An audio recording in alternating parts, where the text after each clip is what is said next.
우리 말씀을 보겠습니다. 우리 말씀은 역대상 22장 17절에서 19절의 말씀을 보도록 하겠습니다. 우리 말씀을 가지고 하나님을 추구하라 마음으로 몸으로, 하나님을 추구하라 마음으로 몸으로 라는 제목으로 같이 은혜를 나누기로 원합니다. 성전 건축은 한 개인의 사명은 아니죠. 하나님의 백성 이스라엘 모든 백성의 사명이기도 합니다. 그래서 다윗은 모든 지도자들을, 모든 이 방백은 지도자들을 말하거든요. 모든 지도자들을 불러서 솔로몬을 도우라라고 명령을 합니다. 17절의 말씀을 보게 되면 다윗이 또 이스라엘 모든 방백에게 명령하여 그의 아들 솔로몬을 도우라라고 명령하였다라고 말하고 있습니다. 왜 성전 건축을 도와야 합니까? 그 정당한 이유를 다윗은 이렇게 설명하고 있습니다. 너희 하나님 여호와께서 너희와 함께 계시기 때문이라라고 말합니다. 18절의 말씀 보게 되면 너희 하나님 여호와께서 너희와 함께 계시지 아니하느냐라고 말하죠. 이스라엘 백성은 어떤 백성입니까?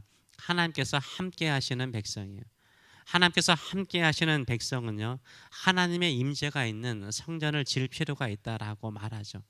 그래서 누구를 위한 성전입니까? 너희 하나님, 너희 이스라엘 하나님을 위한 성전이라라고 설명을 하고 있습니다. 이스라엘 하나님께서 이스라엘 백성들과 함께 하사 이스라엘 나라에 평화를 주셨어요. 평화를 주셨습니다. 하나님께서 주신 평화에 대해서 두 가지로 다윗은 예로 들고 있습니다. 첫째는 사면의 대적으로부터 평온을 주셨다, 평안함을 주셨다라고 설명을 합니다.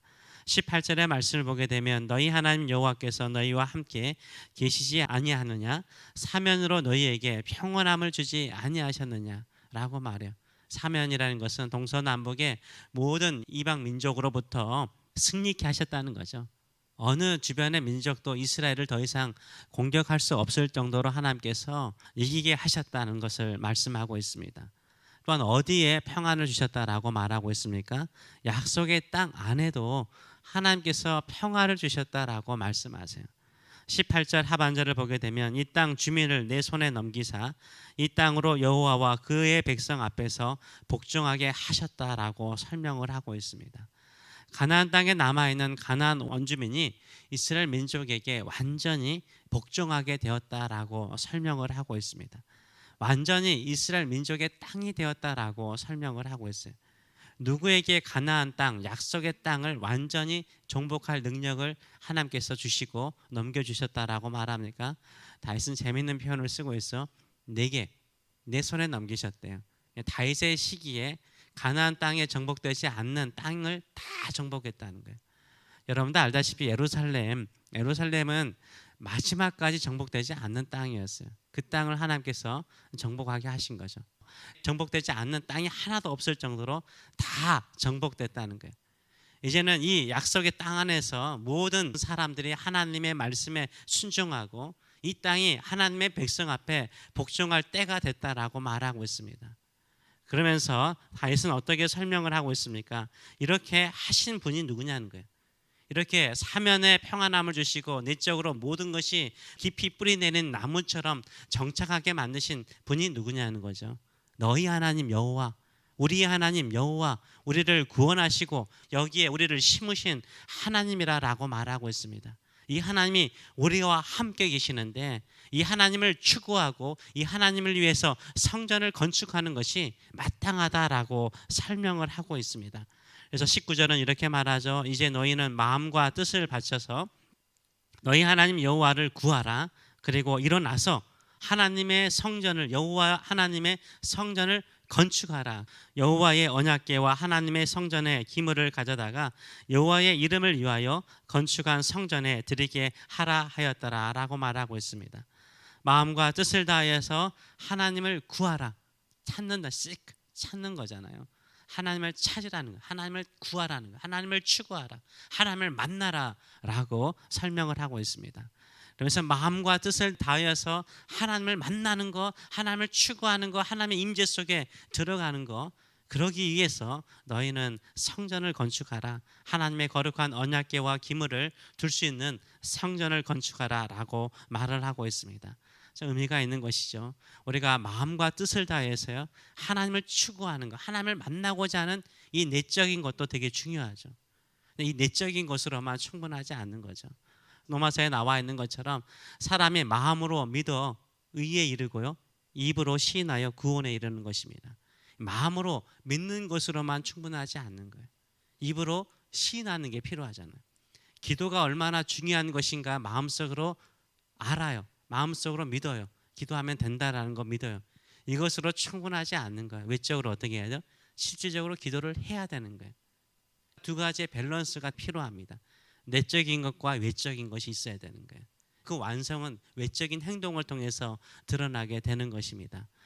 다윗이 이스라엘 백성들에게 말하는 것은 뭡니까? 마음과 뜻을 다하여서 너의 영혼을 다하여서 하나님을 추구하는 내적인 것도 있어야 되지만 외적인 것도 있어야 된다는 거죠. 하나님을 정말로 사랑하는 마음을 성전 건축에 두라라고 말하고 있습니다. 우리도 마찬가지죠. 하나님을 찾고 하나님의 임재 속에 들어가고 그러면서 그 임재 안에 들어가기 위해서는 외적인 행동이 필요하죠. 우리 안에 임하시는 성령께서 임하시는 성령의 전이 우리 마음이잖아요. 그뿐만 아니라 외적인 성전도 지어야 되죠. 우리가 하나님을 정말로 찾고 구하고 의지한다면 또한 일정한 시간, 그렇죠? 일정한 시간에 일정한 장소에 나와서 기도하는 행동도 있어야 돼요. 여러분이 다 마음으로 다 기도하는 분들이잖아요. 일상의 삶 속에서 늘 기도하시잖아요. 그러면서도 우리는 외적인 성전을 지어가고 있어요. 저는 새벽 예배가 그 성전을 짓는 거라고 생각해요. 일정한 시간에 꾸준히 나와서 하나님께 기도하는 거예요. 이게 하나님을 또한 추구하는 거죠. 하나님을 찾는 것이고 하나님을 의지하는 것이고 하나님을 바라보는 것인 줄 믿습니다. 그래서 이 마음을 가지고 주께 나가시는 저와 여러분 되시길 축원합니다.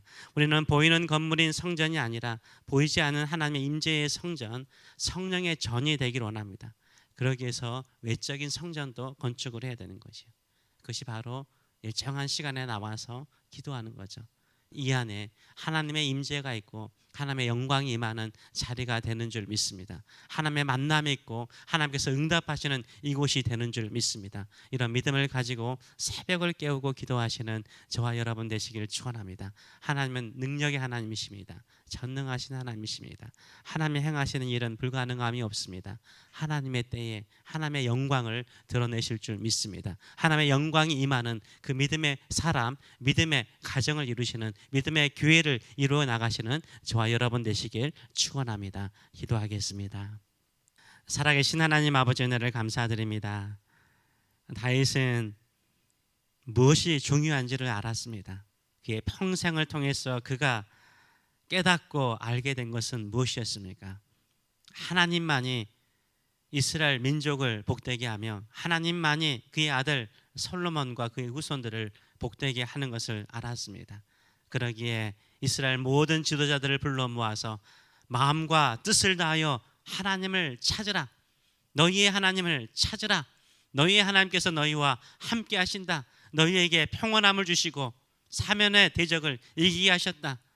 그러기에 더욱더 하나님의 집을 건축하여서 하나님을 추구하라 라고 명령합니다.